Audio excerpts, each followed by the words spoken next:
എല്ലാവർക്കും നമസ്കാരം. പുതിയൊരു വീഡിയോയിലേക്ക് സ്വാഗതം. നമ്മുടെ ഇന്ത്യൻ ആർമിയും ഇന്ത്യൻ റെയിൽവേയും കഴിഞ്ഞ് കഴിഞ്ഞാൽ ഇന്ത്യയിൽ ഏറ്റവും കൂടുതൽ ഭൂമി കൈവശം വെക്കുന്നത് വഖഫ് ബോർഡാണ്. അതായത് ഇന്ത്യയുടെ പോപ്പുലേഷൻ നോക്കുകയാണെങ്കിൽ 2024 ഡാറ്റ വെച്ച് നോക്കുകയാണെങ്കിൽ 145 കോടി ജനങ്ങളാണ് ഇന്ത്യയിലുള്ളത്. അതിൽ 100 കോടി ഹിന്ദുക്കളും 20 കോടിക്ക് മുകളിൽ മുസ്ലിങ്ങളുമാണ് ഉള്ളത്. ബാക്കി ക്രിസ്ത്യൻ, ജൈന, പാസി ഇതൊക്കെയാണ് ബാക്കി വരുന്നത്. അപ്പോൾ ഈ വഖഫ് ബോർഡ് കൈവശം വെച്ചിരിക്കുന്ന ഭൂമി ഈ 20 കോടി മുസ്ലിങ്ങൾ കൈവശം വെച്ചിരിക്കുന്ന ഭൂമി കൂടാതെയാണ്. അപ്പോൾ നോക്കുകയാണെങ്കിൽ ഇത് രണ്ടും കൂടി ചേർത്ത് നോക്കുകയാണെങ്കിൽ വഖഫ് ബോർഡാണ്, അതായത് മുസ്ലിങ്ങളുടെ പക്കലാണ് ഇന്ത്യയിൽ ഏറ്റവും കൂടുതൽ ഭൂമി ഉള്ളത്. ഒന്ന് ആലോചിച്ചേക്ക്, കോൺഗ്രസ് രാജ്യത്തോട് ചെയ്ത ചതി. അതായത് കോൺഗ്രസ് ആണ് വഖഫ് എന്ന നിയമം കൊണ്ടുവന്നത് 1955-ലും 95-ലും 2013-ലും നിയമങ്ങൾ ഭേദഗതി ചെയ്ത് വഖഫിന് അനുകൂലമായ പല കാര്യങ്ങളും കൂട്ടിച്ചേർത്ത് ഒരാൾ പോലും അറിഞ്ഞില്ല. എന്നിട്ട് നമുക്ക് പറയാം 2013-ലാണ് അവസാനമായിട്ട് ഇത് ഭേദഗതി ചെയ്തത് 2013-ലാണ്. അന്ന് സോഷ്യൽ മീഡിയ ഇല്ലാത്ത കാലമൊന്നുമല്ല. ഇന്ന് കാണുന്ന പല സോഷ്യൽ മീഡിയ അന്നും ഉണ്ടായിരുന്നു. പക്ഷേ ഒരു മീഡിയയിലും ഇന്ത്യയുടെ ഒരു ചാനൽ പോലും അന്ന് രണ്ടാം UPA സർക്കാർ കൊടികുത്തി വാണിരുന്ന സമയമായിരുന്നു. രണ്ടാം UPA സർക്കാരിൻ്റെ അവസാന കാലത്താണ് വഖഫിൻ്റെ അവസാനം നടന്ന അമെൻമെൻറ്റ് നടന്നത് അന്നാണ്.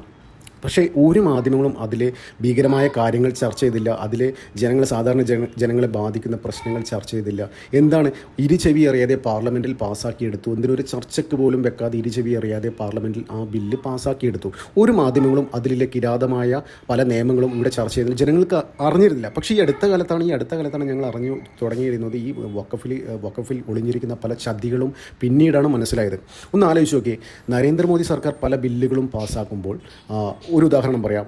പൗരത്വ ഭേദഗതി ബില്ലാണെങ്കിലും കാർഷിക ബില്ലുകളാണെങ്കിലും ബില്ലുകൾ പാർലമെൻറ്റിൽ ചർച്ച ചെയ്യുന്നതിന് മുന്നേ ഒരുപാട് ദിവസം മുന്നേ അതുമായി ബന്ധപ്പെട്ട വെബ്സൈറ്റ് ഓപ്പൺ ചെയ്തു. ജനങ്ങളിൽ നിന്ന് അവരുടെ അഭിപ്രായങ്ങൾ സ്വരൂപിച്ച് അതിനുവേണ്ടി ചർച്ച ചെയ്യാൻ വേണ്ടി കമ്മിറ്റികൾ രൂപീകരിച്ച് സബ് കമ്മിറ്റികൾക്ക് വീണ്ടും സബ് കമ്മിറ്റികൾ രൂപീകരിച്ച് അങ്ങനെ ബില്ല് ഒരുപാട് നാൾ പല മാധ്യമങ്ങളും ചർച്ച ചെയ്തു. ജനങ്ങൾക്ക് അതിനുള്ള അവരുടെ അഭിപ്രായം രേഖപ്പെടുത്തുന്ന അവസരങ്ങൾ കൊടുത്തു. അതായത് നരേന്ദ്രമോദി ഒരു ബില്ല് കൊണ്ടുവരുമ്പോൾ 4 ആൾ അറിഞ്ഞിട്ടാണ് ചെയ്യുന്നത്. സീക്രട്ടായിട്ട് ഒരു കാര്യങ്ങളും ചെയ്യുന്നില്ല.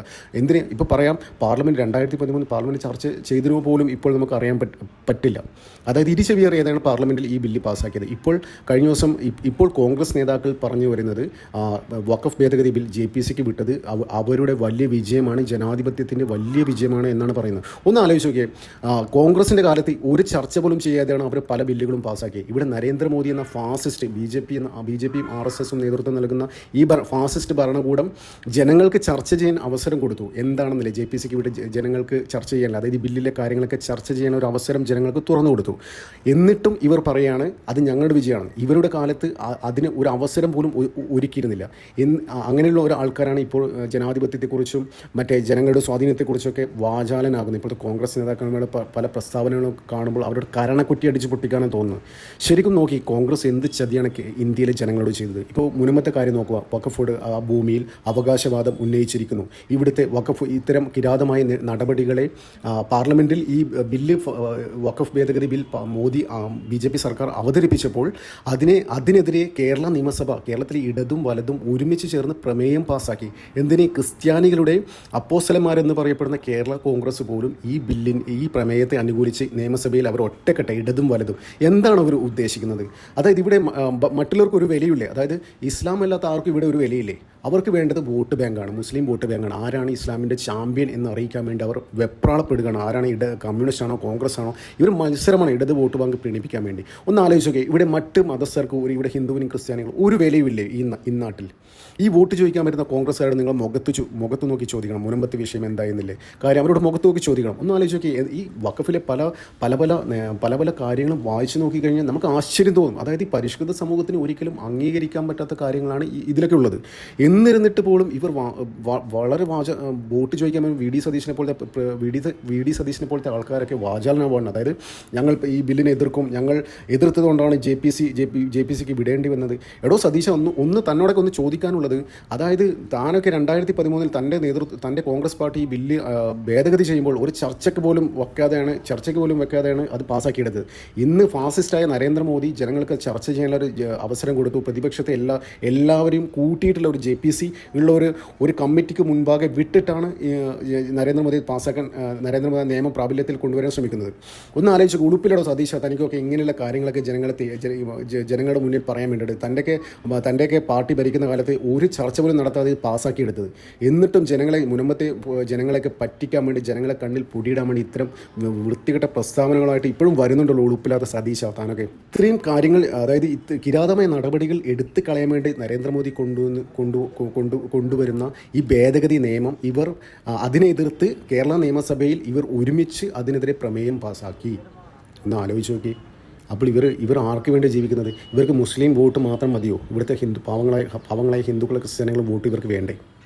വോട്ട് ചോദിച്ചു വരുന്ന ഓരോ കോൺഗ്രസ്സുകാരാണോ CPM-കാരാണോ നിങ്ങൾ ചോദിക്കണം. ജനങ്ങൾ മുഖത്ത് നോക്കി ചോദിക്കണം. മുൻപത്തെ നിങ്ങളുടെ സ്റ്റാൻഡ് എന്താണ്? വഖഫിന് കൊടുക്കാനാണോ നിങ്ങളുടെ ഉദ്ദേശം? മുഖത്ത് നോക്കി ചോദിക്കണം. വോട്ട് ചോദിച്ചു വരുന്ന ഇവരോടൊക്കെ. ഓരോ കോൺഗ്രസ് രാജ്യത്തോട് ചെയ്ത ഏറ്റവും വലിയ ചതിയാണ് ഈ വഖഫ് എന്ന് പറയുന്ന പരിപാടി. ഇത് രാജ്യത്തോടെന്നല്ല, ഈ ലോകത്തിൽ നടന്ന ഏറ്റവും വലിയ ചതിയാണ്. ഒരു ജനതയോട് ചെയ്യുന്ന ഏറ്റവും വലിയ ചതിയാണ് ഈ വഖഫ് എന്ന് പറയുന്നത്. എന്നിട്ടും ഇവർ ജനങ്ങളുടെ മുമ്പിൽ ഞെളിഞ്ഞ് നടക്കുന്നത് അത് അതിശയം തോന്നട്ടെ. ജനങ്ങൾക്ക് ഇനി കാര്യങ്ങൾ മനസ്സിലാക്കി ഇവർക്ക് കെട്ടിയിട്ടടിക്കുന്ന അവസ്ഥ വരാൻ പോവുകയാണ്.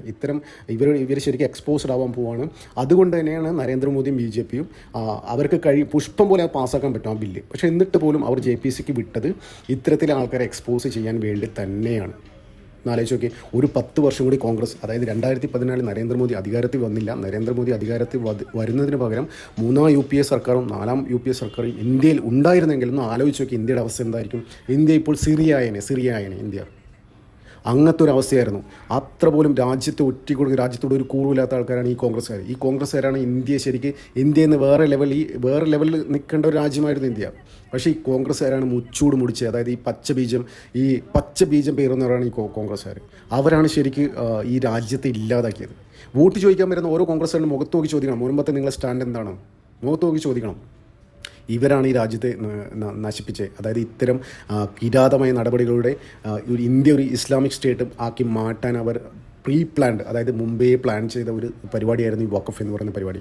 ഇത് ഇവിടെ കൊണ്ട് നിൽക്കില്ല. ഇന്ത്യയിൽ ആളിക്കത്തിക്കുക, എല്ലാ സംസ്ഥാനത്തും ഇത് ആളിക്കത്താൻ പോവുകയാണ്. കോൺഗ്രസ്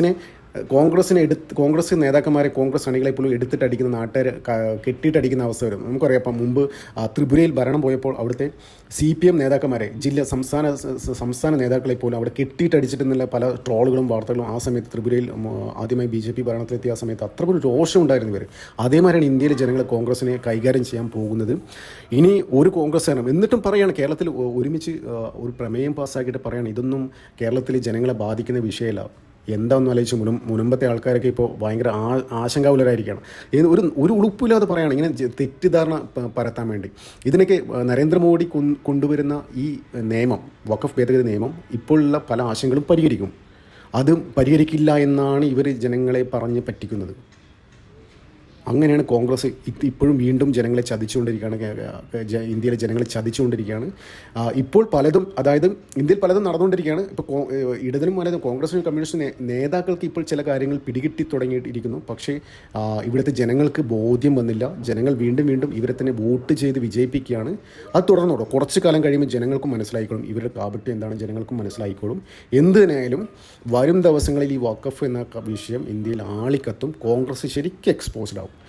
ഈ ജനങ്ങൾ ഇത് എന്ന് മനസ്സിലാക്കുമെന്ന് കുറച്ച് സമയമെടുക്കും. ജനങ്ങൾ, അതായത് കേരളത്തിലെ ജനങ്ങൾക്ക് മാറി ചിന്തിക്കാൻ പറ്റുന്നില്ല. അതായത് ഒരു കോൺഗ്രസോ കമ്മ്യൂണിസ്റ്റോ കഴിഞ്ഞ് മറ്റൊരു മുന്നണിയെ, അത് മറ്റൊരു പാർട്ടിയെ തിരഞ്ഞെടുക്കാൻ അവർക്ക് മനസ്സ് വരുന്നില്ല.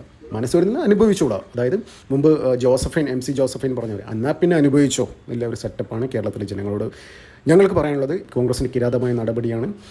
ഇന്ത്യ ഇസ്ലാമിക് റിപ്പബ്ലിക് ആക്കാൻ വേണ്ടി കോൺഗ്രസ് ചെയ്ത പ്ലാനാണ്, മുമ്പേ പ്ലാൻ ചെയ്തതാണ്. അത് ശരിക്കും ഇപ്പോൾ എക്സ്പോസ്ഡ് ആവാൻ പോകണം. വൺസ് എക്സ്പോസ്ഡ് ആയി കഴിഞ്ഞ് കഴിഞ്ഞാൽ കോൺഗ്രസ്സുകാരെ ഓടിച്ചിട്ടടിക്കുന്ന അവസ്ഥയായിരിക്കും ഇന്ത്യയിൽ വരാൻ പോകുന്നത്. നന്ദി, നമസ്കാരം. മറ്റൊരു വീഡിയോ കാണാം.